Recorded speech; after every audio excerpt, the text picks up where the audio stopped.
Hello guys, আসসালামু আলাইকুম। সবাই কেমন আছেন? আমি আলহামদুলিল্লাহ ভালো আছি।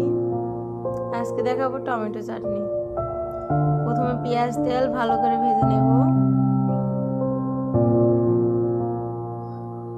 ভালো করে ভাজা হয়ে গেলে দিয়ে দেব একটু রসুন কুচি, সামান্য পরিমাণ, বেশি না।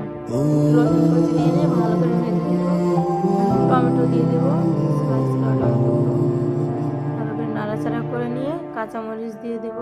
তুমি ছাড়া আজ একা এমন স্বপ্নের লাশ হলুদ দিব, তারপরে ভেঙে যাওয়া এই বুকের পাঁজর ধুধু মরু প্রান্ত তারপর লবণ দিয়ে দিব।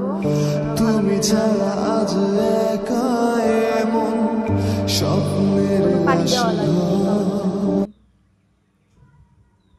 দেখে নিয়ে আবার উল্টে পাল্টে ভালো করে নাড়া দিব। ভালো করে নাড়াচাড়া দিয়ে আবার ঢেকে দিব। এখন ঝাল আমার পরিমাণ একটু কম হয়েছে, সেজন্য আবার একটু শুকনো মরিচ দিয়ে দিলাম, যাতে ঝালটা আর একটু বেশি হয়। আপনারা আপনার পরিমতন দিয়ে দিবেন। তারপর নাড়াচাড়া করে হয়ে যাবে, ওঠাই নেব। গরম গরম ভাত